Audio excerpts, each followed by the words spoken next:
안녕하세요. 일어나셔서 모두 찬양하시겠습니다.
사랑하는 청년 여러분, 여러분은 하나님을 믿습니까?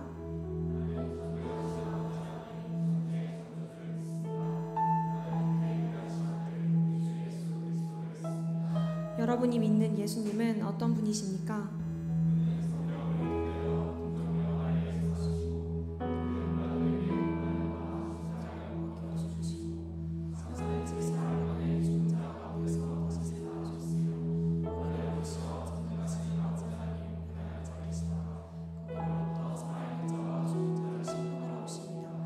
여러분은 지금 우리 안에서 일하시는 성령님을 믿으십니까?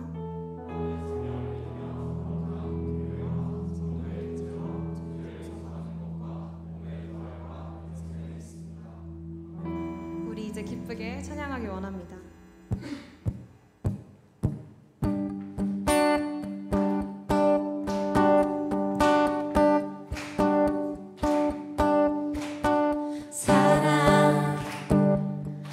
멋지게 주시는 사랑, 날 자녀 삼아 주신 그 사랑, 귀하다 하셨네.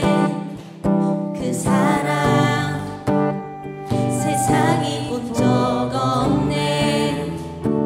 주가 우리 죄 위하여 십자가 달리사 죽기까지 사랑하셨네. 주님 그 사랑 감사해. 널 위해 십자가 달리신 주의 그 사랑 감사해. 날 자녀 삼으신 주님 택하신 감사해. 날 자녀 삼으신 주님, 오 예수님 찬양하리 영원토록. 사랑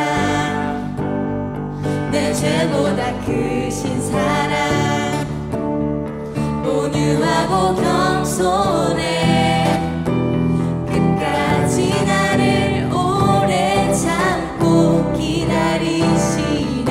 그 사랑 수렁에서 건지시고 반석 위에 세우시며 늘 함께 하시니 주님 그 사랑 항상 나 믿네. 주님 그 사랑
많지만 그 고난과 시련 속에서도 함께 하시고 우리에게 또 하루의 삶을 주어주신 주님께 감사하며 삶을 살기 원합니다. 그렇게 하루하루를 안도하심에 감사하며 주신 삶을 불평하기보단 누리며 살아가는 우리 되길 원합니다.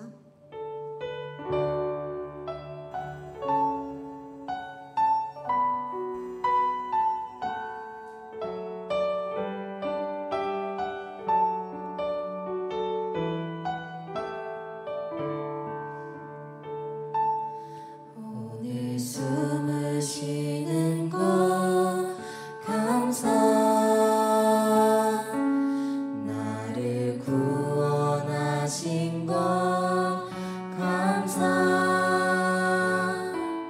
내 뜻대로 안 돼도 주가 인도하신 것 모든 것 감사, 내게 주신 모든 것 감사, 때론 가져가심도 감사, 내게 고난 주셔서 주 뜻 알게 하신 것 모든 것 감사. 주님 감사해요. 주님 감사해요. 주님 감사해요. 내가 여기까지 온 것도 은혜입니다. 주님 감사해요. 주님 감사해요. 나를 사랑하신 주 사랑 감사합니다.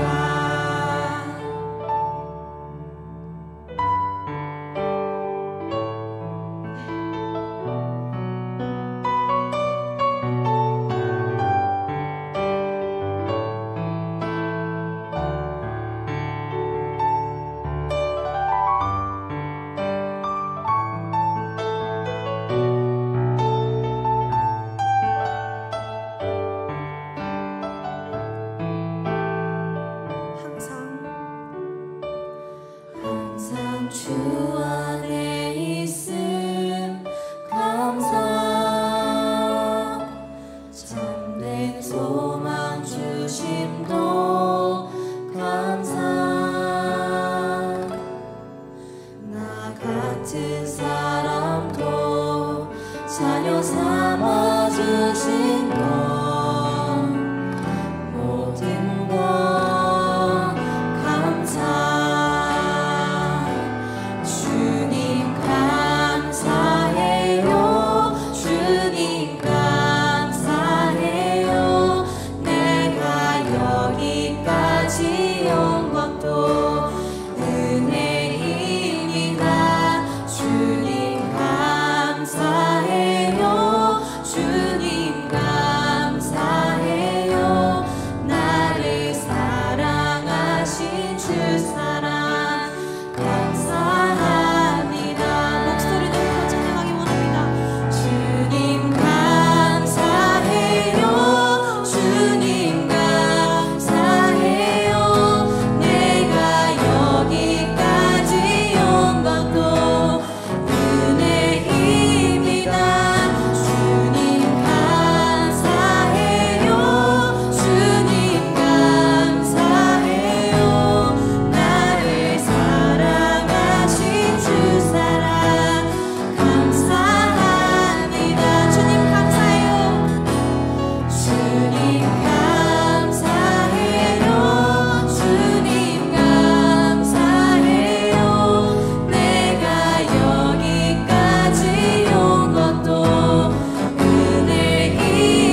모든 날들이 다 주의 숨결 속에 지어졌으니 이제 모두 모여 다 주를 찬양해. 그는 영원토록 찬양받으실 주. 우리 살아가는 모든 날들이 다 주의 숨결 속에 지어졌으니 이제 모두 모여 다 주를 찬양해. 그는 영원토록 찬양받으실 주. 우리 함께 찬양하며 걸어가리 길. 우리 발걸음 그가 이끌어주시리. 잠시 넘어져도 낙심치 말 것은 시작하신 우리 주 끝끝을 이루어 주시리. 우리 함께 찬양하며 걸어가리 길. 우리 발걸음 그가 이끌어 주시리. 잠시 넘어져도 낙심치 말 것은 시작하신 우리 주 끝끝을 이루어 주시리. 우리 함께 찬양하며 걸어가리 길. 우리 발걸음 그가 이끌어 주시리. 잠시 넘어져도 낙심치 말 것은 시작하신 우리 주 끝끝을 이루어 주시리. 기도하기 원합니다. 주님, 우리 너무나 사랑하시는 주님, 당신께서 우리의 모든 삶을 주관하십니다.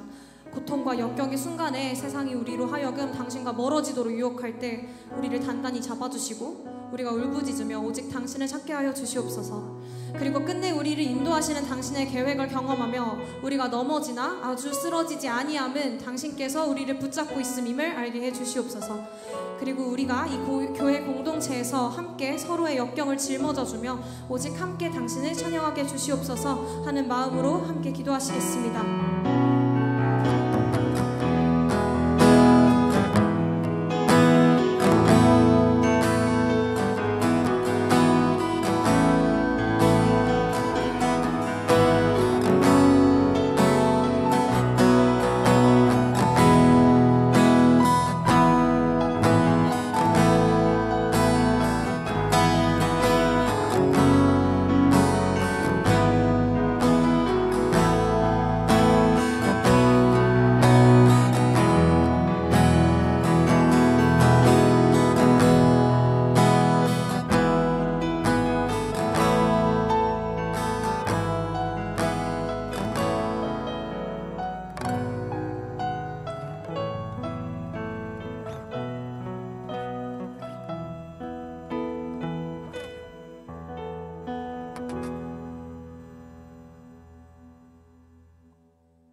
우리에게 주어진 이 모든 것들 중 결코 당연한 것은 없음을 고백합니다. 주님, 우리는 매일 넘어지고 실수하는 죄인입니다. 오늘날 우리가 살아가는 세상은 차별금지와 존중을 외치지만 주님의 사랑이 없어 서로를 존중하지 못하며 편을 가르고 혐오와 적대심으로 가득 차 있습니다. 이러한 세상 가운데 살아가는 우리들조차 완전하지 않음을 매번 느낍니다. 우리가 주님 앞에 나아가 우리의 연약함을 고백하게 하여 주세요. 계속해서 여호와께로 돌아갈 수 있는 공동체 되게 인도하여 주세요. 다른 것들을 우상화하지 않으며 오직 주 예수 그리스도만을 섬기는 우리가 될 수 있길 원합니다. 주님의 마음과 시선이 향한 곳에 우리의 마음과 시선이 향하게 하여 주시옵고 주님 뜻이 아니면 멈춰 설 수 있는 굳건한 믿음과 용기를 허락하여 주세요. 또한 주님을 알지 못하는 자들에 대한 마음을 허락하사 계속해서 복음화를 위해 기도하게 하여 주세요. 이후에 말씀 전하실 이지열 목사님께도 주의 은혜와 축복을 더하사 복음을 통해 우리 공동체가 또 하루를 살아갈 수 있는 믿음을 얻길 원합니다. 합력하여 선을 이루시는 주님을 찬양합니다. 우리를 죄에서 구원해 주심에 감사드리며 이 모든 말씀 예수님의 이름으로 기도드렸습니다. 아멘.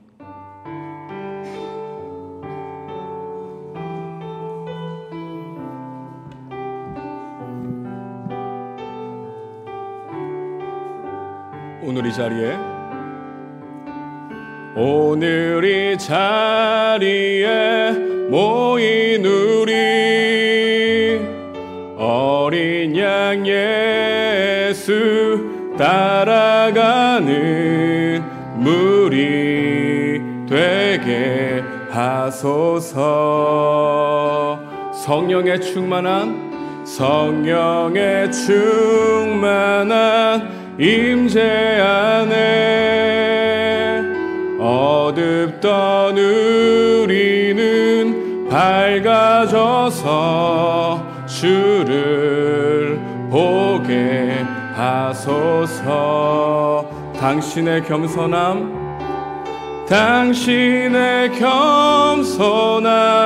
당신의 거룩함, 당신의 정직함 우리에게 보이사 내 안에 교만함, 내 안에 천박함, 내 안에 거짓됨 모두 벗어버리고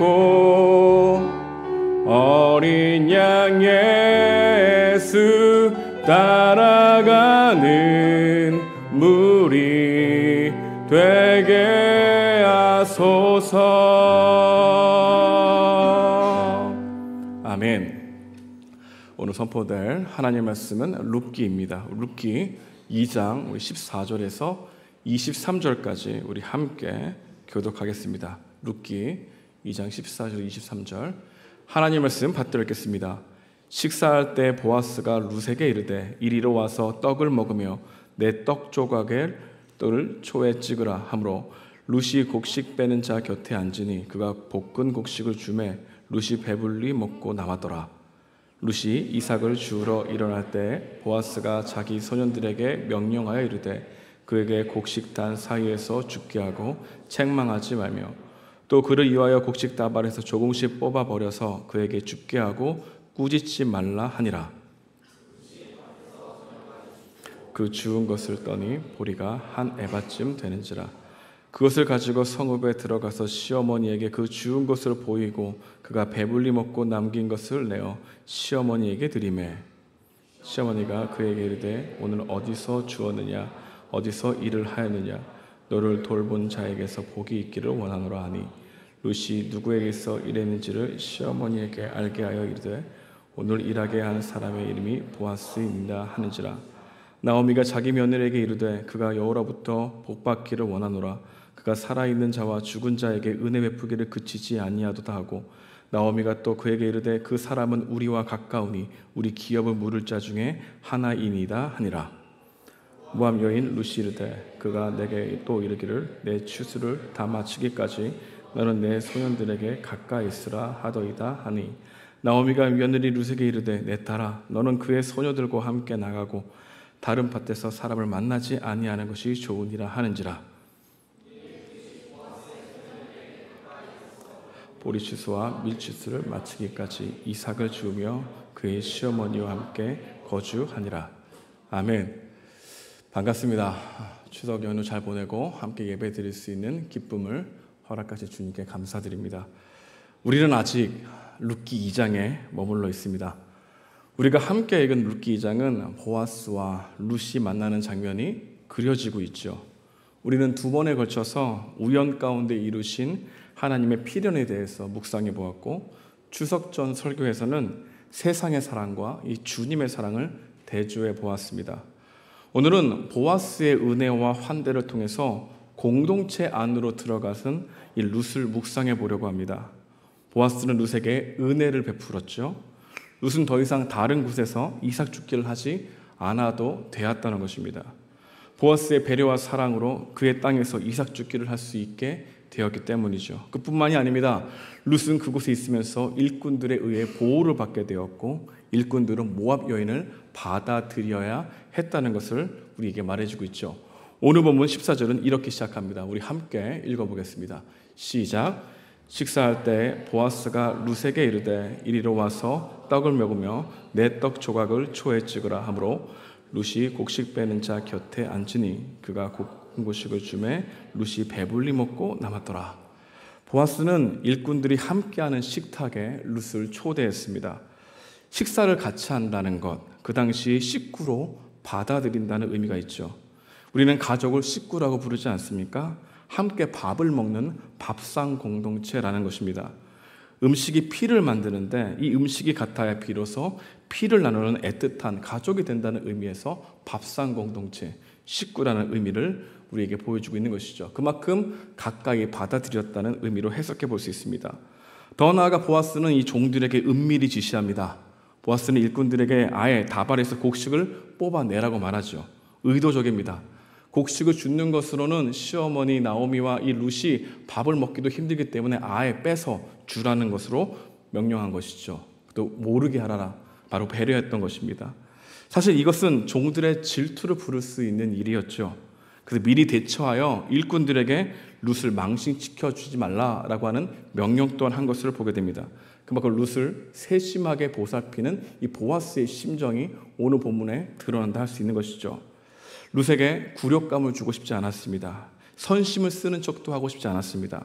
그래서 몰래 베풀었습니다. 이런 행동이 룻을 향한 세심한 배려로 오늘 본문이 비춰진다는 것이죠. 이게 바로 오늘 같이 읽은 본문인데요. 우리가 오늘 본문을 통해서 보아스가 한 외부인을 공동체 안으로 받아들이는 모습을 통해 공동체 안에서 일어날 수 있는 일이 무엇인지를 한번 살펴보려고 합니다. 여러분과 함께 세 가지를 살펴보기 원하는데요. 첫 번째로 공동체란 무엇인지에 대해서 한번 고찰해 보려고 합니다. 그리고 공동체를 더욱 단단하게 하는 힘이 무엇인지를 살펴보려고 합니다.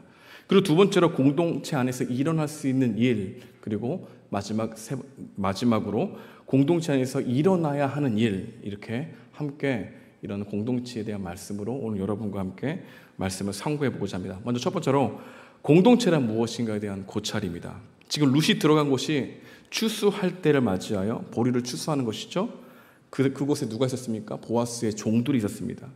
이들은 보아스라고 하는 이 선한 주인을 기반으로 하고 있고 종들은 이런 선한 이 주인을 잘 섬기는 것이 그들에게 가장 중요한 임무였죠. 그리고 그 안에는 자발적인 동기 또한 있었습니다. 그곳에 누가 들어간 겁니까? 모압 여인이 들어갔습니다. 외부인이 그동안 모여있던 사람들 안에 들어가는 현상을 우리에게 보여주고 있는 거죠. 14절에 보게 되니까 지금 룻이 곡식 베는 자들 곁에 앉았다. 새로운 공동체에 들어가는 모습을 보이게 되는 것입니다. 우리는 여기에서 공동체란 무엇인지를 한번 생각해 볼 수 있습니다. 공동체는 공통 기반을 근거로 한 집단이라는 것이죠. 여러분, 우리가 만나는 데에도 공통 기반이 있지 않습니까? 20대라는 기반, 대학생들이라는 기반, 취업 직장인이라는 기반, 축구라는 기반, 사회 초년생이라는 기반, 청년 일부라는 기반, 이런 여러 가지 공통 기반 중에 가장 강력한 공통 기반을 가지고 집단을 형성하는 게 공동체라는 것입니다. 이러한 강력한 이 공통 기반을 이 지리적으로, 인종적으로, 상황적으로 달려지기도 하는데 한번 예를 들어 설명해 보겠습니다. 여러분, 이민 사회를 경험해 보실 수 있습니까? 이민 사회에 가면은 가장 강력한 공통 기반이 무엇일까요? 한국이라는 것이죠. 지금은 많이 느슨해졌습니다. 1세대 이민 가셨던 분들은 한국이라는 사실 자체가 그들에게 가장 강력한 공통 기반이었습니다. 그래서 한국인이 모였다 하면은 공동체의 색깔이 뚜렷해지죠. 미국에서 한국인으로 살아갈 때 한국인이라는 정체성만큼 가장 강력한 공통 기반이 없는 것입니다. 여러분, 우리도 지금 공통 기반이 있어요. 예배를 드리고 있죠? 여러분, 우리 청년일부의 공통 기반의 가장 강력한 기반이 무엇일까요? 서로 친밀하다는 겁니까? 아닙니다. 우리의 가장 공통 기반은 복음적 우정 공동체라고 하는 비전입니다. 공동체를 이루는 가장 공통된 이 강력한 이 기반은 복음이라는 것이죠. 공동체를 이루는 힘, 어떤 것입니까? 복음이 우리를 이루는 가장 강력한 기반이라는 것입니다. 복음은 어떻게 공동체를 형성하게 할까요? 복음은 어떻게 강력한 기반을 만들게 할까요? 여러분이 지금 복음이라고 하는 강력한 기반에 있지 않냐면 여러분 이 공동체 안에서 공동체성을 더욱더 느끼지 못할 가능성이 크다는 겁니다. 우리는 복음으로 모여있는 존재들이기 때문입니다. 복음을 알고 있기 때문에 예배드리는 거죠.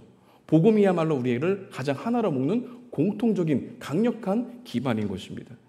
여러분, 그래서 복음은 분명히 알아야 됩니다. 복음이란 무엇입니까? 복음은 충고가 아니라 소식이라고 얘기했죠. 어떤 소식입니까? 예수님이 행하신 소식이죠. 예수님이 무엇을 행하셨습니까? 죄인인 우리를 받아들이시기 위해서 십자가에 죽으시고 부활하심으로 관계를 새롭게 하겠다는 소식이죠. 복음은 우리가 모두 하나님 앞에 죄인이라고 말해줍니다. 하지만 동시에 복음은 하나님께서 우리에게 아들을 보내주셨고 그 아들은 우리를 대신해서 죽었다고 말하고 있죠.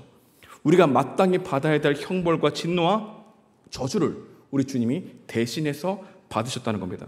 그래서 우리가 생각했던 것보다 훨씬 더 은혜로 지금 살아가고 있다는 것이 복음적 메시지이죠. 이 소식이 여러분들에게 공통적으로 가장 강력한 기반이 된다는 것입니다. 여러분, 복음적 우정 공동체는 이 두 가지 경험을 공유하는 공동체예요. 여러분, 우리가 이곳에서 예배드리는 가장 강력한 공동체 기반이 무엇이라고요? 이 두 가지 경험. 복음을 통해서 내가 훨씬 더 죄인이라는 경험. 그럼에도 불구하고 나를 사랑하셨다는 하나님의 은혜에 대한 경험. 이 두 가지 경험이 공유되는 것이 어디라고요? 교회라고요. 공동체라고요. 우리가 모이는 이유라고요. 그게 공동체를 이루는 가장 중요한 강력한 기반이라고요. 우리 복음 공동체는 이 경험을 모두 공유합니다.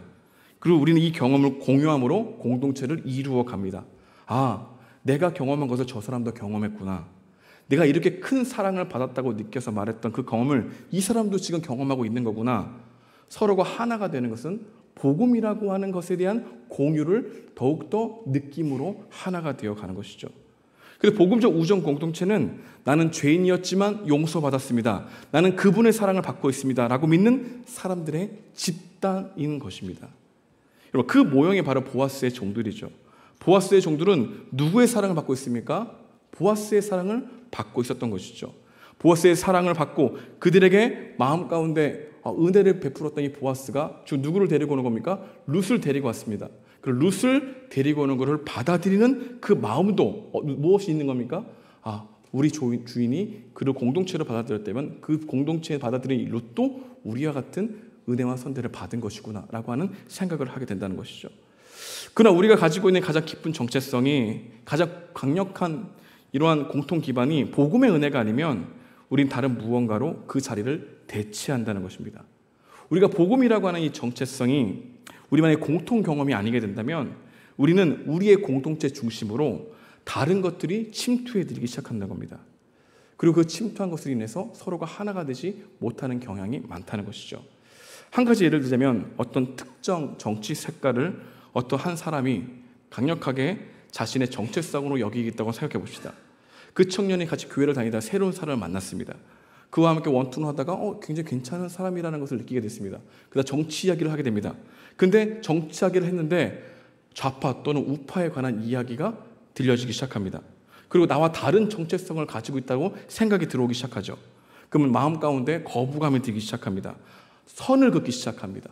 왜? 공통된 기반이 복음이 아니고 자신이 가지고 있는 이 정체성에 관한 강력한 기반이 정치 색깔이 되니까 자기는 정치 색깔이 같은 사람과 함께 집단을 이루고자 하는 마음이 생겨난다는 것이죠. 만약 우리가 가장 강력한 기반이 학벌이나 교육 수준의 공통 기반으로 삼게 되면 어느 순간 우리는 나보다 교육 수준이 좋지 않는 사람들에 대해서 배제하기 시작합니다. 겉으로는 그렇지 않지만 속으로 그렇게 사람을 나누기 시작하는 거죠. 왜요? 가장 강력한 기반이 복음이 아니기 때문입니다. 어느 순간 무시하고 있는 우리 내면을 마음을 발견하게 될 수 있다는 것이죠. 더 큰 위험은 복음을 안다고 하는 이 지식도 그렇게 될 수 있다는 것입니다. 복음을 아는 사람들과만 선을 두고 교제의 범위를 그들 안에서만 이루려고 하는 마음도 복음에 대해서 잘 모르고 있는 거죠. 복음에 대한 지식을 알고 있지만 그 복음에 누리는 은혜가 모든 사람을 가르지 않는다는 것을 실제적으로 경험하지 못했기 때문에 그는 복음을 안다고 하더라도 자신의 가장 강력한 공통 기반에 그 경험을 한 사람만 배제하게 되는 그런 모습도 우리 가운데 있다는 것입니다. 그러나 이 두 가지 경험, 내가 죄인인 것과 내가 죄인이지만 용납받았다는 이 은혜의 경험은 우리에게 분명히 생기게 되면 우리는 무엇보다도 복음이 주는 이 정체성에 대한 이 변화의 능력을 받아들이면서 동시에 우리는 사람을 계속해서 용납하고 그가 복음으로 변할 수 있도록 도울 수 있는 마음 또한 생겨나게 된다는 것이죠.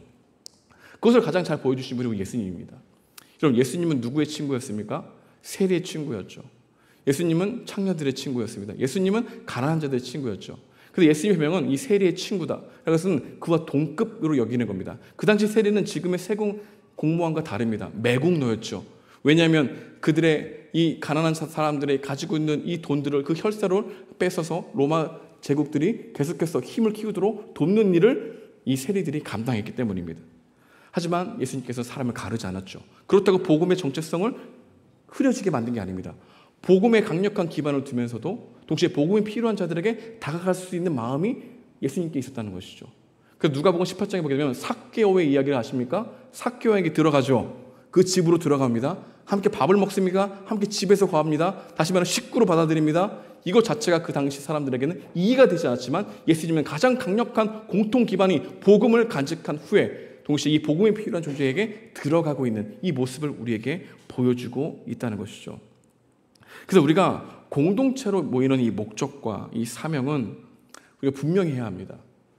우리는 정말로 복음을 더욱더 경험하고 그 복음을 나누기 위해서 우리가 살아가고 있는 이 공동체, 함께 모이는 공동체라는 것을 반드시 알아야 된다는 것이죠. 여러분, 예배 안에서도 우리 안에는 복음의 공통적인 이 강력한 기반을 경험한 이 공유한 사람들이 많아져야만 복음적 공동체로 나아갈 수 있습니다. 그렇지 않고서는 반드시 다른 것을 더욱더 강조하는 사람들이 많아지기 시작하면 복음의 내용과 그 마음들이 흐려지게 됩니다. 여러분, 이게 아이러니하죠? 그래, 복음을 받아들여. 그리고 복음을 모르는 사람들에 대해서 전하래. 근데 그 복음이 가지고 있는 사람들의 내 마음을 받아들이면 안 돼. 이러한 역설적인 일들이 교회 안에서 일어나죠. 근데 이것을 극복할 수 있는 것이 무엇이라고 얘기한 겁니까? 그리스도께서 우리 주시는 그 사랑은 복음에 대한 내용을 가장 강력하게 받아들이면서 동시에 그 복음을 전하려고 하는 마음 또한 생겨나고 그 마음을 생겨나게 하는 그 동인이 그 은혜에 받은 사랑이라고 말해주고 있는 것이죠. 이것이 우리가 모이는 목적이라는 겁니다. 그런데 공동체는 반드시 가장 강력한 기반이 복음이어야 합니다. 그리고 복음을 경험하는 사람들이 이것을 계속해서 함께 공동체로 만들어 가야 되는 것이죠. 그 다른 것이 우리의 중심으로 밀려오게 되면 우리는 복음도 잃어버리고 사람도 잃어버리게 될 겁니다. 여러분, 다른 것이 우리가 중심으로 들어오게 되면 사람을 잃어버리게 된다는 것, 여러분 이것이 좀 이해되기를 원합니다. 이 부분들은 제가 다음 주에 다시 한번 설명할 겁니다. 두 번째로 이 공동체 안에서 일어날 수 있는 일이 무엇인지를 우리는 한번 살펴볼 수 있습니다. 오늘 본문은 말이죠. 어떤 것이 일어날까요? 질투가 일어날 수 있다는 겁니다. 여러분, 사람과 사람 사이에는 말로 표현할 수 있는 직감과 느낌이라는 게 있죠. 특히 내가 아는 사람이 다른 누군가에게 호의를 베풀 때 마음이 매우 예민해집니다. 오늘 본문에서 룻에게 호의를 베푸는 이 보아스의 언행은 종들을 매우 민감하게 했을 가능성도 있습니다. 보아스의 명령을 들으면서 일꾼들의 표정이 심상치 않았다는 것을 보아스가 직감적으로 알았던 것 같습니다. 일꾼들이 보아스를 못 사게 굴 수도 있겠다라고 하는 우려에 대한 마음도 있었던 것이죠. 그래서 그것을 간파하면서 보아스는 종들에게 룻을 꾸짖지 말라고 하는 명령을 한 거죠. 다시 말하면 질투하지 말라, 너희들이 받은 은혜를 생각해 보아라 라고 이야기를 하고 있었다는 겁니다. 여러분, 이런 질투는 공동체를 파괴하고 룻을 받아들이지 못하게 하는 일들로 점철된다는 것입니다. 질투는 상대를 더 받아들이지 못하게 하죠. 정죄하거나 싫어하게 합니다. 말로 상처를 주기 시작합니다. 함부로 말합니다. 질투하기 시작하면 사람을 가르기 시작하죠. 나와 친해질 수 있는 사람, 나와 친해질 수 없는 사람, 마음에서 나누기 시작합니다. 그 질투는 무섭습니다. 질투는 늘 다른 것으로 위장합니다. 질투하는 대상을 은근히 비방하면서 상대를 끌어내립니다. 교묘하게 말이죠. 질투는 남의 성공을 배합하는 마음에서 시작해서 험담으로 새어나오다가 급기야 비방으로 분출됩니다. 은혜는 그와 다른 것이죠. 반대되는 것이죠. 자신의 희생을 하면서 우리 마음 가운데 내어주지만 이 질투는 남을 짓밟고 얻으려고 하는 마음으로 우리가 대조되는 걸 볼 수 있죠. 또 질투는 경쟁의식을 더 강화시킵니다. 하나님과의 단절은 우리 마음 가운데 반드시 질투로 향하게 되어 있다는 겁니다. 타인과의 관계에서 말이죠. 그 갈등의 중심에 우리가 설 수 있는 거고 우리 공동체가 설 수 있는 겁니다. 여러분, 하나님과 단절된 인간이 가장 먼저 하는 것은 가인과 아벨을 질투로 살해한 일 아니겠습니까? 여러분, 창세기의 모든 형제들은 가장 가까워야 될, 하나 될, 공동체로 식구로 여겨야 될 모든 지체들은 다 질투로 인하여 관계가 깨어진 거 알고 있습니까?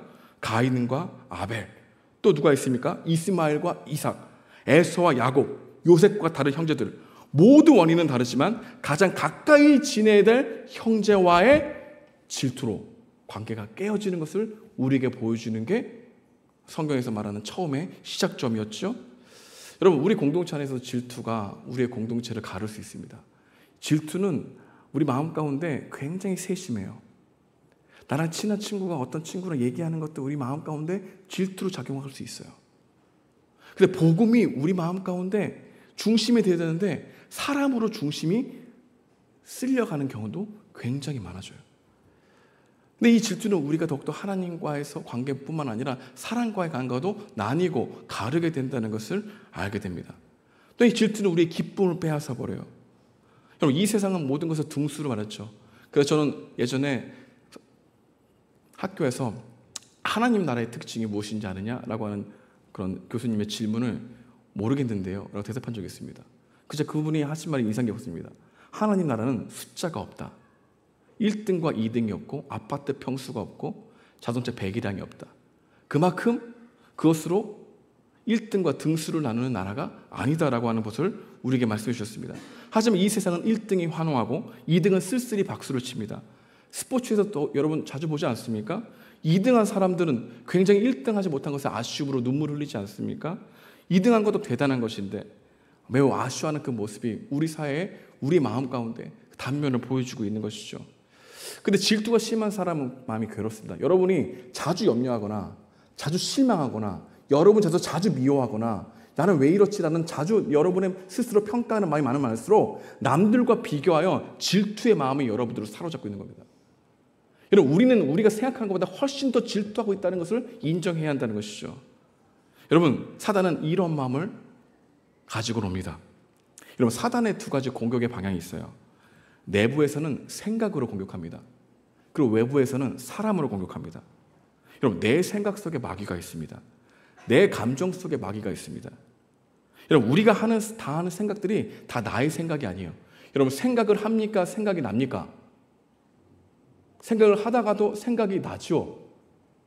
나의 생각을 다 믿지 마십시오. 나의 생각이 다 끌려다니면 안 된다는 겁니다. 요한복음 13장 2절인데요. 우리 함께 읽어보겠습니다. 나 한 것 같은데. 네, 시작. 마귀가 벌써 시몬의 아들 가룟 유다의 마음에 예수를 팔려는 생각을 넣었더라. 내 안에 드는 생각을 모두 받아들이면 된다는 겁니까? 안 된다는 겁니까? 안 된다는 겁니다. 내 안에 생겨나는 모든 생각이 내가 하는 생각으로 착각하면 안 됩니다. 시기와 질투와 미움과 원망과 두려움 같은 것은 사단이 뿌려놓은 생각입니다. 질투와 분노와 같은 나쁜 감정에 끌려다니면 안 됩니다. 단호히 믿음으로 끌어내야 합니다. 생각도 믿음으로 해야 합니다. 이런 미혹적인 생각을 복음으로 이겨내도록 도와야 합니다. 하나님의 자녀라는 정체성을 승리하지 않으면 우리는 언제나 이러한 사단이 뿌려놓은 생각에 내 마음을 내어 맡겨버리고 거기에 종노릇할 수 있습니다. 여러분, 이런 감정들은 공동체에서 하나 되지 못하게 하고 복음을 대해서 더욱더 깊이 뿌리내리지 못하게 합니다. 다른 사람의 다름을 틀림으로 보게 하고 더욱더 그 사람과 더욱더 멀어질 것을 더욱더 생각하는 그런 마음에 다치는 일들이 일어나게 된다는 것이죠. 여러분 마음 가운데 주변의 사람들의 시선이 의식이 많이 가는 사람, 질투에 사로잡힐 가능성이 큰 사람들입니다. 두리번 어떤 사람이 날 쳐다보지도 않는데 쳐다볼 것 같이 생각하는 사람, 질투의 노예가 될 가능성이 큰 사람들입니다. 여러분, 질투만 올까요? 아니요. 우리 마음속에서 계속 버려야 될 마음이 계속해서 마음에 가속 여러분들을 움직이잖아요. 그렇게 되면 하나님을 원망하거나 하나님을 싫어하거나 하나님은 나를 변화시키지 않는다는 걸 더 믿게 되고 내 자신에 대해서 실망하면 실망할수록 여러분 자신을 미워하게 됩니다. 여러분, 여러분을 미워하게 되면 남들도 미워하게 됩니다. 다른 사람의 다름을 틀림으로 바라보게 됩니다. 이게 바로 사단의 전략입니다. 그래서 우리는 옆을 바라기보다 위를 바라봐야 돼요. 근데 우리 눈은 계속해서 옆을 바라봅니다. 개강했죠? 계속해서 옆을 바라봅니다. 중간고사부터 대부분 옆을 바라봅니다. 위를 바라봐야 비교와 다른 것에 마음들을 지킬 수 있는데 계속 옆을 바라보다니까 내 마음에 사단이 뿌려놓은 생각에 합쳐져서 그 욕심과 사단의 생각이 나를 지배하게 되는 그런 경향이 많다는 겁니다. 그러면 반드시 나에게 몰입이 되고 남들에게 대한 생각들이 줄어들게 됩니다.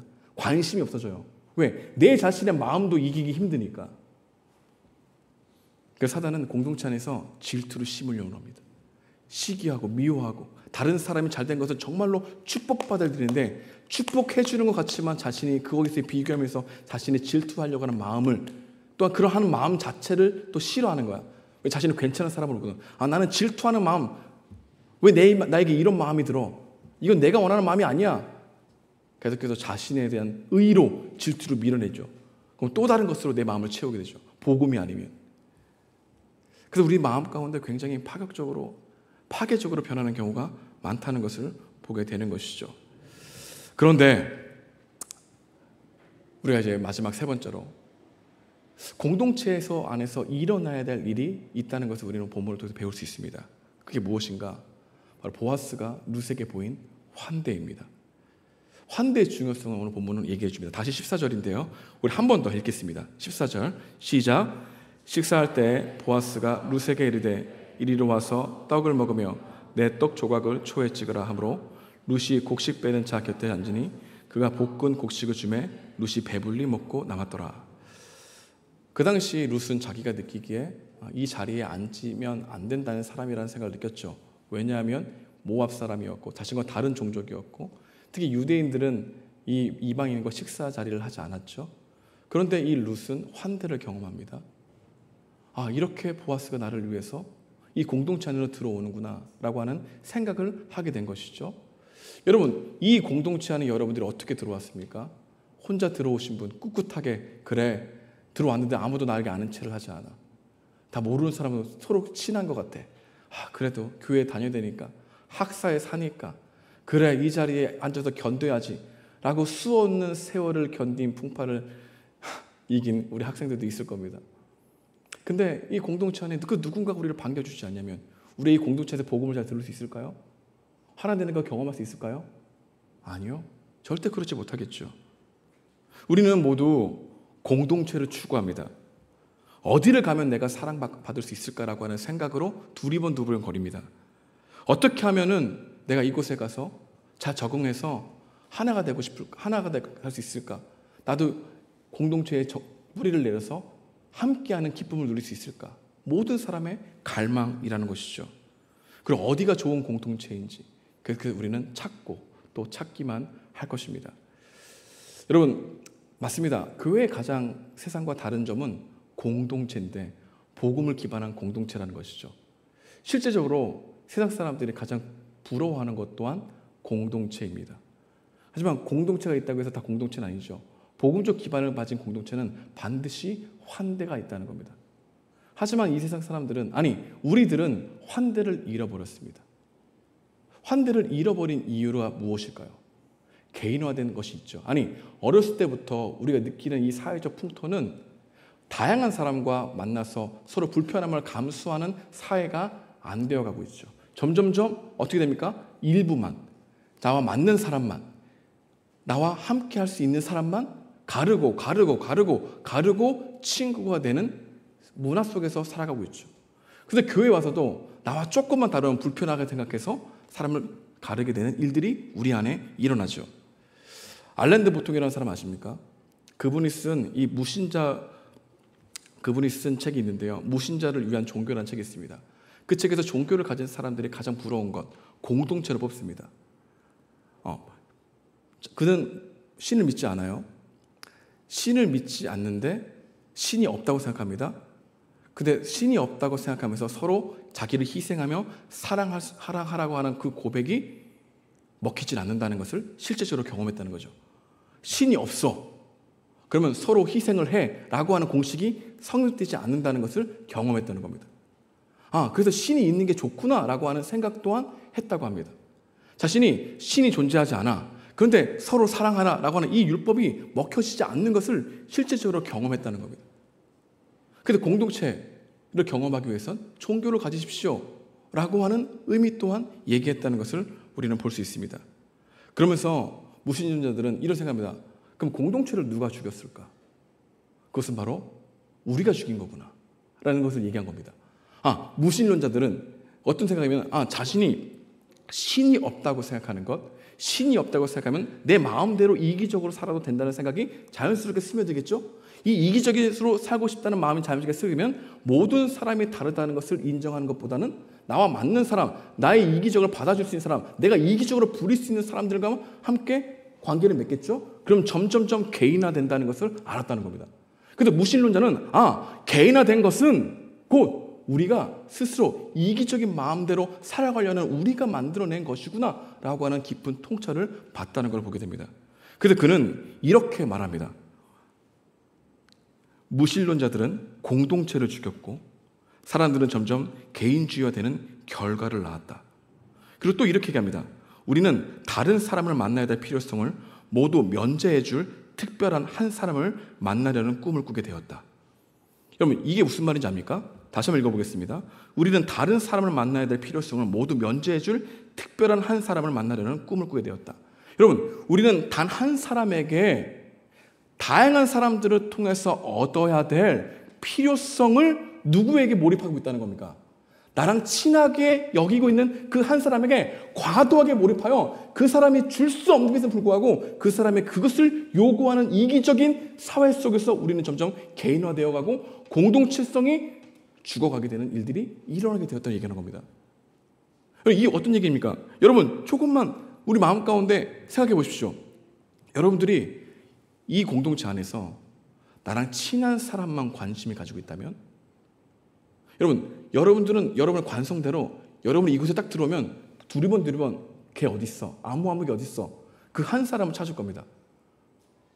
그 자체가 나쁜 게 아닙니다. 하지만 여러분, 우리는 그렇게 함으로 말미암아 다른 새로운 사람들로부터 얻을 수 있는 공동체로서 얻을 수 있는 유익들을 줄 수 없는 그 한 사람에게 그 내면적으로 의지하게 되는 현상을 우리 마음 가운데 보게 된다는 겁니다.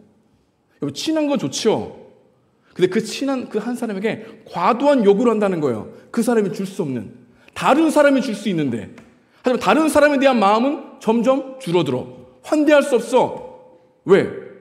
그래서 그런 문화 속에서 그렇게 자기 이기주의 마음으로 살아왔는 자기의 문화적 습성이 있으니까. 그래서 여러분, 우리 마음 가운데는 이러한 현상들이 있다는 겁니다. 그래서 아무리 환대하고 싶어도 우리의 내면 속의 관성은 한 사람, 나에게 편한 한 사람, 그 한 사람으로 다가간다는 거예요.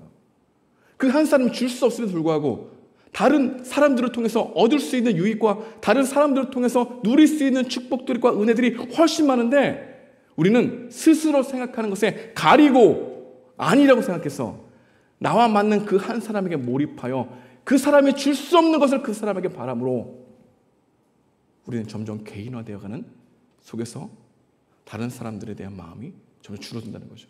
근데 환대할 수 없는 마음은 다른 사람들에 대한 무관심일 수도 있지만 그 다른 사람들에게 무관심한 마음은 내가 알고 있는 한 사람으로 말미암아 나는 만족해 라고 하는 그 마음에 있고 그 마음의 중심에는 하나님에 대한 공동체성을 모르는 근본적인 뿌리의 문제가 있다는 것을 우리에게 말해주고 있는 것이죠. 우리 모두는 좋은 공동체에서 그럼에도 불구하고 환대받고 싶습니다. 참 이기적이지 않습니까? 나는 나 혼자 내가 좋아하는 사람과 편하려고 해. 난 그 사람만 친하면 돼. 그러면서 동시에 우리는 모든 사람들이 나를 환대해 주길 바래. 그런 마음으로 이 자리에 앉아 있을 수 있다는 것이죠. 나를 받아주는 곳이 안전한 곳이라고 생각합니다. 여러분, 근데 복음은요, 복음의 강력한 기반, 이 공통적으로 우리가 복음의 기반을 두고 이것을 공유하게 되면요, 공동체를 찾으려고만 하지 않는다는 겁니다. 그리스도의 사랑이 내 내면에 공동체 안에서 사랑하려고 하는 것을 만들어가려고 하는 마음 또한 생겨나게 된다는 겁니다. 근데 복음이 왜 중요하냐면요, 이 복음이 우리 공동체를 더욱더 정말 하나됨으로 나아가는 공동체를 만들게 되냐면요, 복음은 이 이기적인 나의 마음이 십자가 앞에서 죽게 만들었기 때문입니다. 의지적으로 죽은 게 아니에요. 그분의 사랑 때문에 죽게 만든 거거든요. 근데 복음을 모르게 되면 항상 남들에게 얻고 싶어하는 건 찾기만 해. 근데 주님으로부터 받은 사랑이 흘러넘치면 연약함에도 불구하고 사랑하려고 만들어 가려고 노력해야 된다는 거예요. 여러분, 여러분의 마음은 어떤 게 있습니까? 혹시 이렇게 말하지 않습니까? 우리 공동체는 이게 문제야. 이 공동체성이 없어. 혹시 여러분 여러분의 보이는 이 문제들을 내가 메꾸려고 한번 노력해 본 적 있습니까? 전 이번 수련회 때 금오지 했던 거 난 너무나 감사했습니다. 수련회를 몇 번 왔다 갔다 하니까 이렇게 소외받은 사람이 눈에 들어온 것, 그래, 그래도 나와 편한 사람 나는 괜찮으니까 그렇게 하지 않고 용기를 내서 그렇게 만들고 노력하고 그 과정과 장애물들을 계속해서 거쳐 만들었다는 것 자체가 오히려 나는 복음이었기 때문에 가능했다고 생각합니다. 여러분, 이 장은요, 우리의 이 예배드리는 이 장소는요, 단순히 종교적으로 복음을 아는 장소가 아닙니다. 복음을 통해서 그리스도의 환대를 받고 그 환대를 받은 우리들이 옆에 있는 지체에게 환대하려고 하는 노력하는 모습을 보이는 곳이 되어야 한다는 것이죠. 그래서 환대만 하는 공동체가 아니라 그 환대의 동인이 복음에서 오는 공동체가 되어야 한다는 것입니다. 종종 청년들을 만나게 됩니다. 어떤 분들은 처음 공동체에 들어왔는데 자기 느낌을 의지해서 너무 좋다고 얘기하는 겁니다. 근데 마음 가운데 좀 불안합니다. 실망할 텐데. 다 좋다는 겁니다. 아닌데. 반드시 실망할 텐데. 찾으려고만 하면 처음엔 다 좋게 보이죠. 나를 이해해주고 챙겨줄 사람만 찾고 있다면 아직 우리는 복음이 주는 공통된 기반의 공유를 잘 경험하고 있지 못하는 사람일 수 있다는 것입니다. 하지만 복음을 통해서 은혜를 배우고 용납받았다는 사실을 이 복음을 통해서 깨닫게 되면 반드시 공동체를 만들기를 힘씁니다. 그런 갈망이 생깁니다. 왜냐하면 옆에 있는 사람을 기뻐할 수 있는 마음이 우리에게 주어졌거든요. 그게 복음으로부터 주어지는 기쁨이거든요.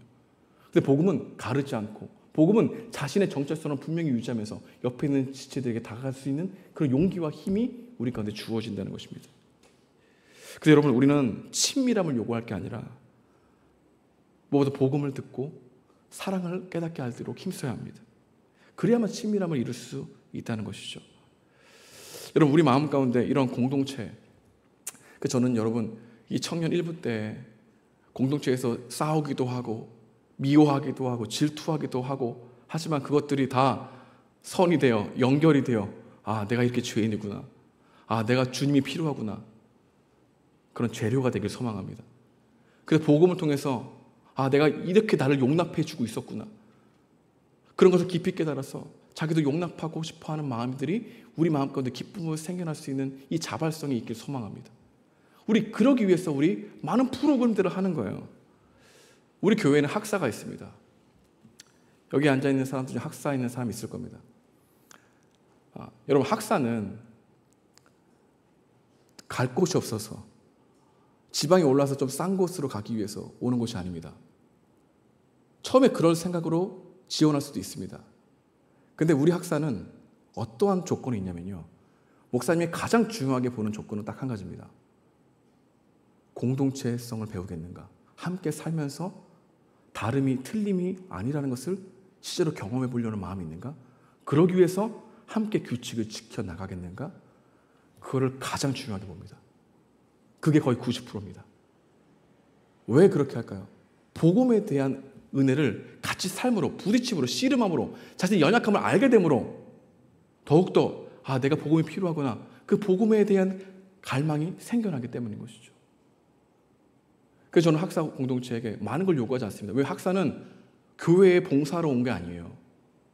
공동체를 통해 경험함으로 말미암아 복음적 우정을 만드는 일들을 함께 나누고 그것을 뿌리기 위해서, 흩어지기 위해서 오는 거예요.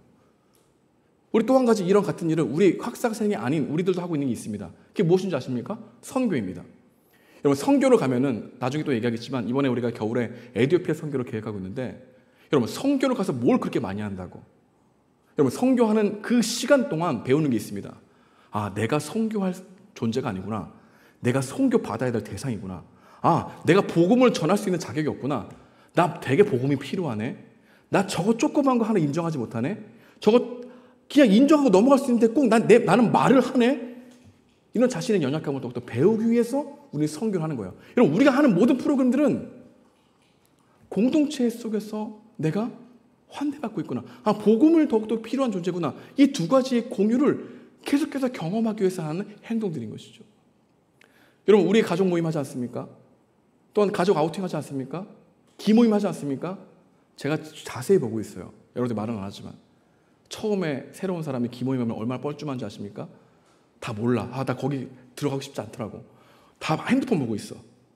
핸드폰 보고 있다가 이제 좀 자기소개를 해. 그리고 뭘 먹어. 그리고 나 빨리 가봐야 될 것 같아. 나와. 그리고 머릿속에 생각하는 거야. 다음에 가지 말아야지. 너무 힘들어. 근데 여러분, 이런 과정을 왜 하는 겁니까? 이 불편함을 왜 감당합니까? 왜 꾸역꾸역 하라고 얘기합니까? 우린 그렇지 않으면 내가 복음이 필요한 존재를 받아들이지 못하기 때문입니다.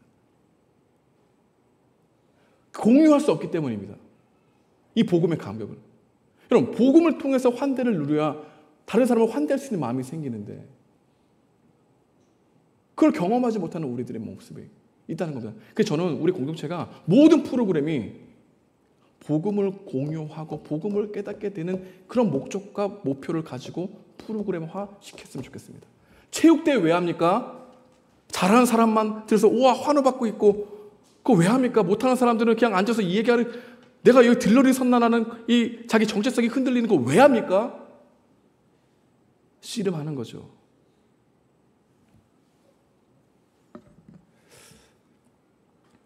저 원투원 하기 편한 사람이 아닙니다. 저 원투원 할 때 많은 고민이 있습니다. 원투원 자리 나갈 때까지 수없이 많이 생각합니다. 무슨 얘기하지? 그래서 편한 사람이 생겼는지도 모르겠습니다.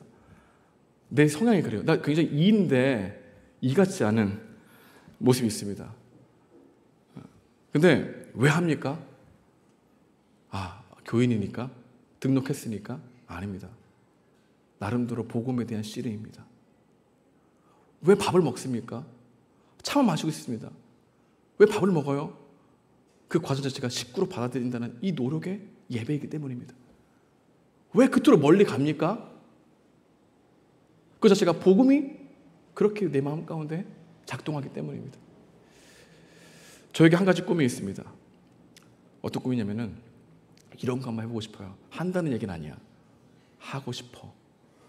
뭐냐면은 그냥 교회에 어떤 교육관 같은 데 이렇게 음식할 수 있는 이 장소가 세팅이 돼 있으면 좋겠어. 그리고 내가 음식을 해가지고 한 그룹을 잘 섬겨서 먹이고 같이 말씀도 먹이고 기도해주고 함께 얘기하러 시간 보니까 한 3-4시간 가는 이런 꿈을 꾸고 있습니다. 이런 교회가 있어요. 디너 처치라고 시애틀에. 여러분 부끄럽지만 저는 이런 것을 꿈꾸기 위해서 요리학원도 다녔습니다. 현대백화점 11층 문화센터에 갔습니다.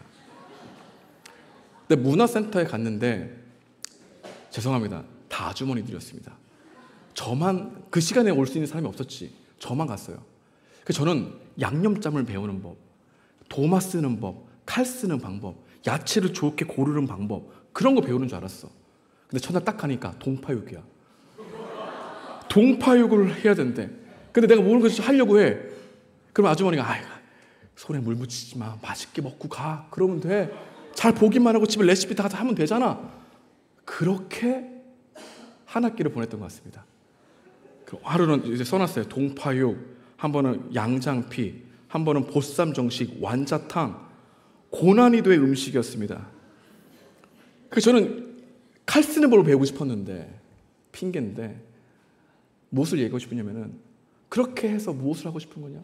한 사람과 한 공동체, 그 사람을 받아들이는 이 모든 시간들을 공유하는 시간을 많은 친밀함을 통해서 환대를 연습하고 훈련하고 싶다는 것입니다. 그래서 여러분들이 어떤 사람 만나야 되는데 부담이 됩니까? 꼭 해야 되는 겁니다. 그러면 부담감이 생기면은 훈련하는 길입니다. 씨름하는 길입니다.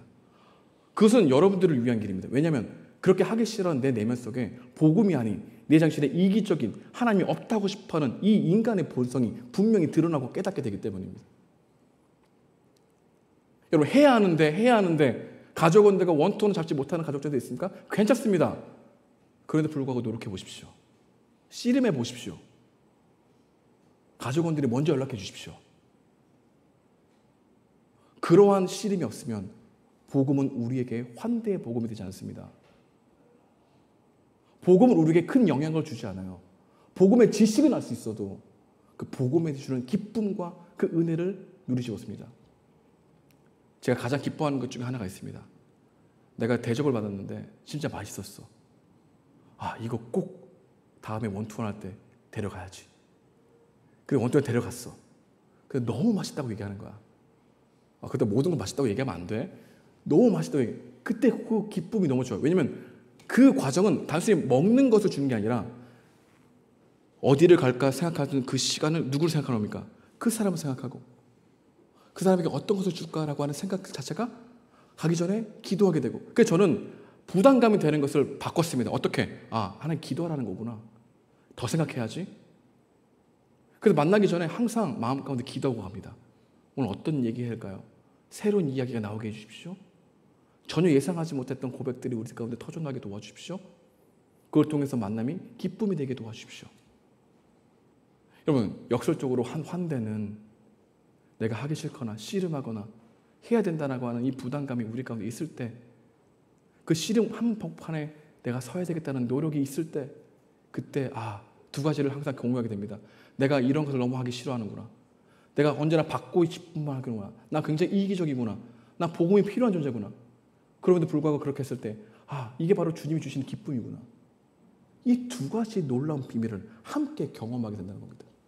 여러분, 우리 공동체에서 이것을 경험하지 못하면 여러분들은 더욱더 종교화될 겁니다. 종교화돼요. 종교화. 말씀을 적용하기 원합니다. 오늘 우리 주신 메시지가 있다면 공동체를 찾기만 하지 말고 공동체가 되십시오. 공동체를 평가하지 말고 공동체를 사랑으로 만들기를 힘쓰십시오. 복음 주신 공동체는 주님을 기뻐하는 사람들이 사랑으로 만들어가는 곳입니다. 그래서 복음을 더욱더 깊이 깨달을 수 있도록 복음을 듣는 곳에, 함께 독서 나눔하는 곳에 와서 함께 나눌 수 있는 은혜가 있길 소망합니다. 두 번째로 오늘 우리에게 주신 메시지가 있다면 공동체성을 약화시키는 것이 바로 우리의 자랑이라는 것입니다. 육신의 정욕과 안목의 정욕과 이생의 자랑은 우리를 더욱더 공동체적으로 살지 못하게 합니다. 다시 말하면 여러분, 이 예배당 밖으로 나가게 되면 점점 개인화된다는 거예요. 여러분들이 원하지 않아도 개인화됩니다. 관성에 따라 흘러가게 된다는 거예요. 눈에 보이는 것을 쫓아가게 된다는 거예요.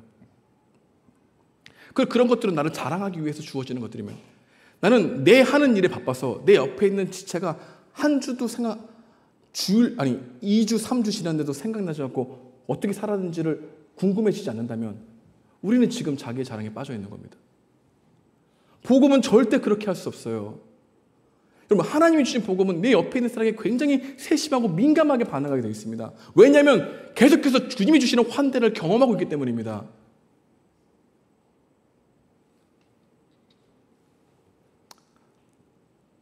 우리 요한일서 2장 16절과 17절인데 우리 함께 읽겠습니다. 시작. 이는 세상에 있는 모든 것이 육신의 정욕과 안목의 정욕과 이생의 자랑이니 다 아버지께로부터 온 것이 아니요 세상으로부터 온 것이라. 이 세상도 그 정욕도 지나가되 오직 하나님의 뜻을 행하는 자는 영원히 거느리라. 아멘이죠. 여러분의 내 미래에 대한 걱정으로 두려워하고 있는 마음은 이생의 자랑입니다. 그 마음은 다 반드시 여러분들을 복음에 대한 기쁨을 흐려지게 만들고 옆에 있는 지체에 대한 관심을 무뎌지게 만들 겁니다. 이 마음은 하나님부터 주어지는 마음이 아니라고 성경은 말합니다. 근데 세상은 이것이 너희들의 살 길이라고 계속해서 우리에게 외치고 있는 거죠. 이 두 가지 길에서 우리는 어떻게 해야 되는지를 날마다 고민하고 걸어가는 사람들이라는 것이죠. 여러분, 옆에만 바라보게 되면 우리는 반드시 육신의 정욕과 안목의 정욕, 이생의 자랑에 매여 살게 됩니다. 그런 마음이 올 때 어디를 바라봐야 됩니까? 위를 바라보십시오. 하늘을 바라보십시오. 그 하나님이 여러분에게 주신 그 복음을 더욱더 깊이 묵상해 보십시오. 하나님이 나를 환대하고 있다는 사실을 깊이 깨달으십시오. 여러분, 우리가 하나님의 기쁨을 받지 못하는 것은 우리가 하나님이 기쁨을 주신다는 걸 믿지 못하기 때문이지 하나님이 기쁨을 주신 능력이 없기 때문이 아닙니다. 예수님께로 나오십시오. 그분이 여러분들을 복음의 환희와 그 기쁨으로 충만케 하실 것입니다. 그 복음을 깊이 깨달아 우리의 공통적 기반이 복음이 되어 내가 하나님 앞에 용납받았던 사실이 다른 사람들을 용납하고 환대하는 그 놀라운 사랑의 열매들이 우리 청년 일부 공동체에서 계속해서 자라가게 되는 은혜가 있길 주님의 이름으로 축복드립니다. 우리 함께 기도하시겠습니다.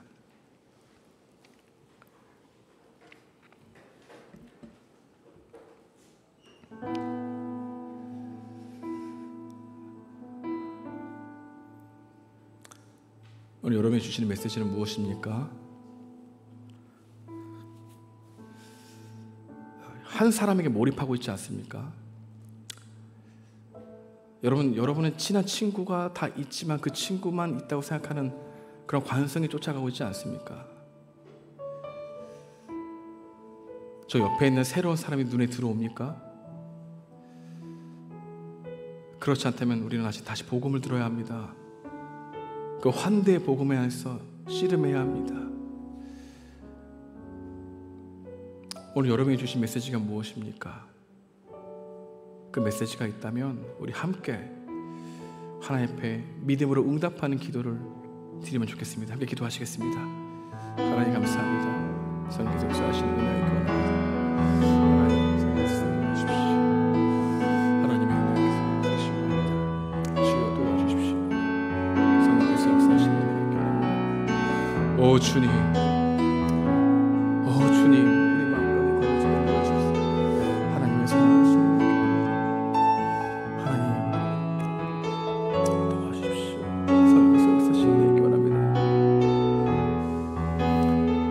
우리에겐 소원이 하나 있네. 우리에겐 소원이 하나 있네. 주님 다시 오실 그날까지 우리 가슴에 새긴 주의 십자가 사랑 나의 교회를 사랑케 하네. 주의 교회를 향한 우리 마음 희생과 포기와 가난과 고난 하물며 죽음조차 우리 막을 수 없네. 우리 교회는 이 땅의 희망 교회를 교회되게 예배되게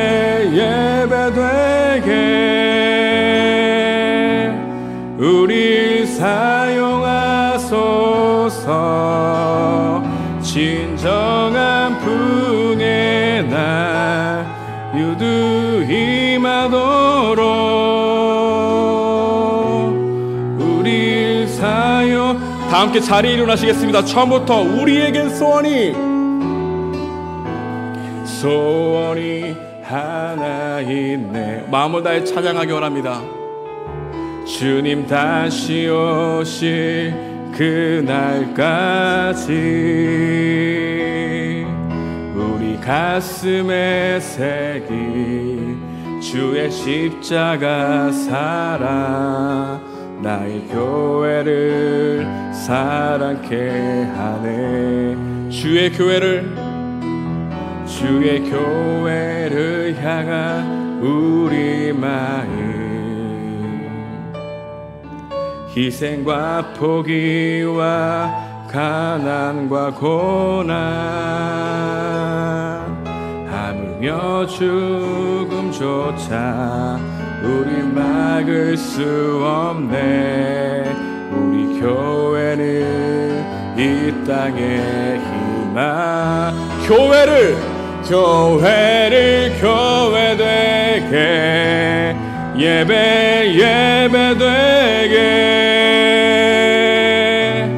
우리 사용하소서. 진정한 부흥의 날 오늘 임하도록 우리 사용하소. 교회를 교회되게, 교회를 교회되게, 예배 예배되게 우리 사용하소서. 진정한 부흥의 날 임하도록 우리 마지막으로 교회를 교회되게, 교회를 교회되게, 예배 예배되게 우리 사용하소서. 진정한 부흥의 날 오늘 임하도록. 우리 마지막으로 여러분의 입술로 고백하기 원합니다. 교회를 교회되게. 아멘. 주님,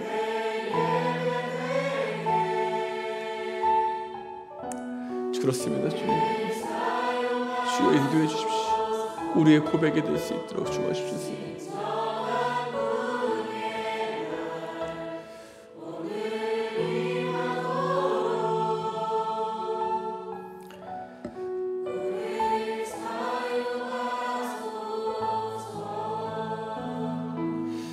가슴에 손을 얹어주시면 제가 기도하겠습니다. 하나님, 함께 교회를 불러주시고 함께 이곳에서 예배드릴 수 있도록 우리 귀한 지체들 함께 허락하시니 감사합니다. 하나님, 예배를 드릴 수 있다는 것 너무 기쁨입니다. 함께 말씀을 나눌 수 있다는 것, 함께 식사를 같이 할 수 있다는 것, 함께 커피를 같이 마실 수 있다는 것, 함께 선교를 같이 갈 수 있다는 것, 함께 가족 모임을 갈 수 있다는 것, 그냥 우리에게 주어진 것이 아니라 예수님의 사랑으로 주어지는 은혜라는 것을 다시 한번 느끼는 시간 되기 원합니다. 주님, 우리 청년의 때 복음을 더욱더 깊이 알 수 있는 은혜 있게 도와주십시오. 내가 하나님 앞에 용납받고 하나님의 사랑을 받은 것은 그 어떤 자격이 있어서 받은 것이 아니라는 사실을 더 깊이 깨달아 알 수 있는 우리 청년들 될 수 있도록 도와주십시오. 그럼에도 불구하고 우리를 동시에 하나님, 이런 나를 끝까지 사랑하시는 하나님의 놀라우신 변함없는 사랑에 대해서 감격하게 하시고 감사하게 하시고 우리 마음 가운데 충만함과 기쁨이 채워줄 수 있는 그런 은혜를 날마다 부어주시는 하나님의 은총이 있기 원합니다. 도와주십시오. 주님, 우리는 언제나 이기적입니다. 언제나 나만 생각합니다. 받아들여지기만 원합니다. 찾아야 된다고만 생각합니다. 하나님, 공동체를 만들어가는데 우리의 불편함이 재료가 되고 하나님 기뻐하시는 공동체를 만들어가는데 우리의 씨름하면서 갈등하면서 또 뚜벅뚜벅 걸어가는 발걸음이 디딤돌이 된다는 사실을 알게 됩니다. 하나님, 우리 마음 가운데 완악한 마음을 회개하고 나만 생각하는 이기적인 마음을 회개하고 나는 복음을 알고 있다고 생각하는 것이 자기 의로 여겼던 마음들을 회개하고 내 옆에 있는 지체에 민낯을 살필 수 있는 마음 허락하여 주십시오. 하나님, 웃고 있지만 다들 그 마음 가운데는 염려가 있고 잘 살고 있는 것 같지만 잠자리를 제대로 이룰 수 없어서 번뇌하고 있는 사람들의 많음을 알게 됩니다. 하나님, 이들도 용기 있게 자신의 상황을 가정 모임 가운데 나누게 하셔서 하나님, 가정 모임이 기도하는 모임이 되게 하시고 하나님 의지하여 위를 바라보는 마음 될 수 있도록 도와주십시오. 하나님, 옆을 바라보기만 하면 안 됩니다. 하나님, 하나님의 나오시는 은총과 은혜를 경험하는 우리 귀한 지체들 될 수 있도록 이들을 붙들어 주시옵소서. 이제는 우리 구주 예수 그리스도의 은혜와 하나님의 극진하신 사랑과 성령님의 감화하시고 교통하심이 또 공동체로서 살아가기를 원하는 우리 청년들 머리 위에 은혜가 마르지 않기를 축원하옵나이다. 아멘.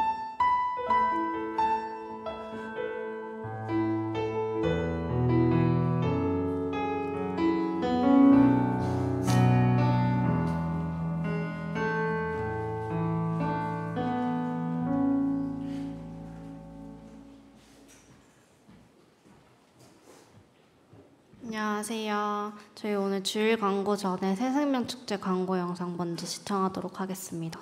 틀어주세요.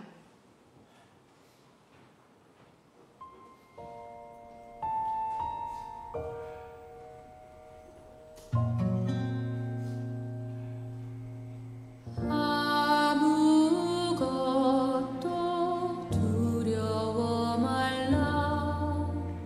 주 너의 하나님이 지켜주시네. 놀라지 마라. 겁내지 마라. 주님 나를 지켜주시네.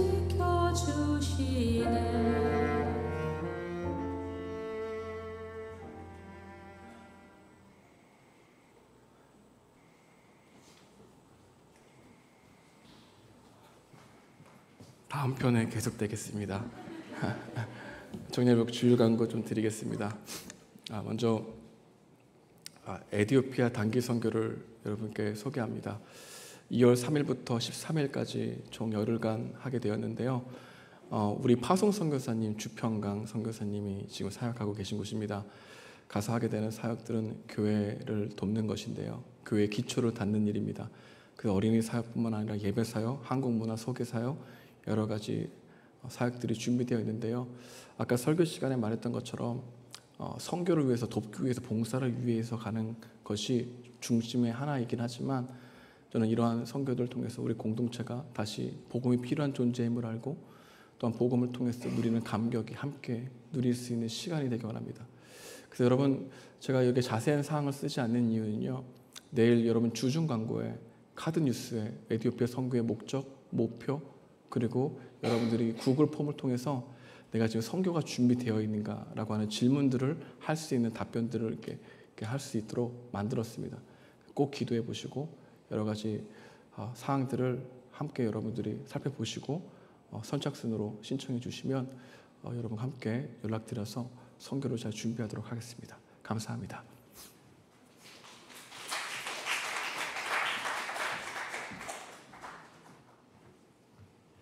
넘겨주세요. 예배 자리에 나오신 모든 분들을 환영합니다. 새로 오신 분들은 41기 최주원 새가족 조교님을 찾아주시면 되겠습니다. 네, 다음 주 기도회는 분리개척 기도회로 진행이 됩니다.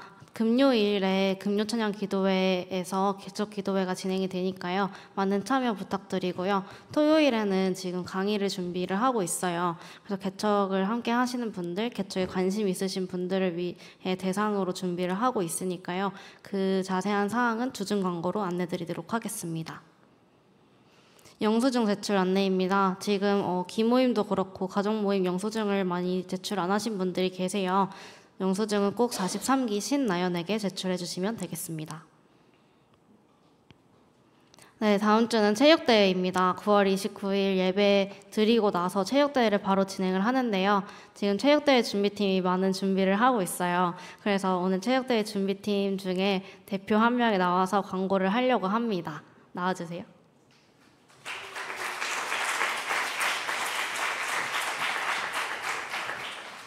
네, 안녕하세요. 42기 박은선입니다. 네, 먼저 저희 체육대회 장소는 엄북중학교입니다. 지금 PPT 보시는 것처럼 노란색으로 표시된 부분에 이제 체준이 스태프분들이 서 계실 건데요. 저희 이제 예배 끝나자마자 3시 반에 바로 이동을 해서 6시까지 진행을 합니다. 지금 보시는 것처럼 조가 이제 3, 4가족으로 나눠서 편성이 됐어요.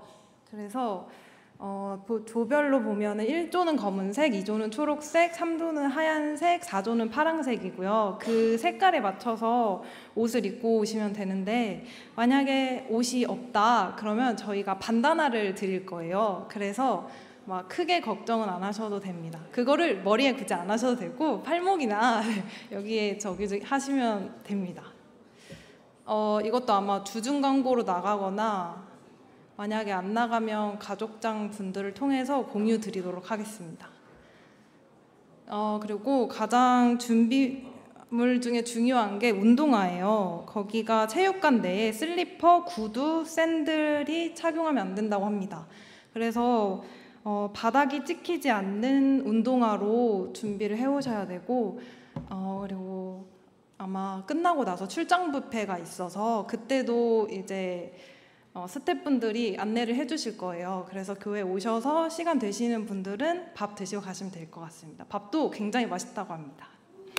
네, 그리고 저희가 그래서 오늘 설교 말씀해주신 것처럼 공동체에서 많이 누릴 수 있도록 게임을 조금 다양하게 준비를 했어요. 그 중에 하나가 반야구인데 반야구 게임 룰을 모르실까봐 저희가 이제 가족장 분들을 통해서 주중에 카톡을 드릴 테니 숙지하고 오시면 더 재밌게 즐기실 수 있을 것 같습니다. 감사합니다.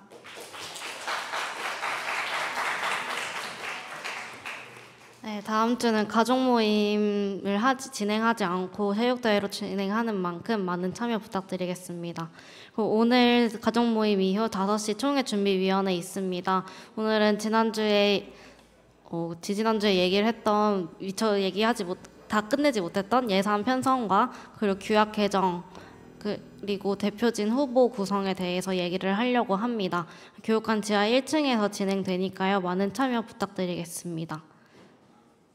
다음 넘겨주시면요. 오늘까지 대표진 후보 추천을 받습니다. 많은 분들이 구글 시트로 후보 추천을 많이 해주셨는데요. 혹시나 오늘까지 추천이나 자원을 하고자 하시는 분들이 계시다면 각 가족장을 통해서 말씀해 주시면 되겠습니다. 네, 다음 넘겨주시면요. 가족 모임 장소 안내이고요. 이따가 다시 띄워드릴 텐데 오늘 본당에서 가족 모임 하시는 분들은 4시쯤에 미디어 사역부에서 잠깐 불을 소등한다고 해요. 그래서 이 점 참고해 주시고 가족 모임 진행해 주시면 되겠습니다. 인사하고 마칠게요. 다음 주에 만나요. 안녕.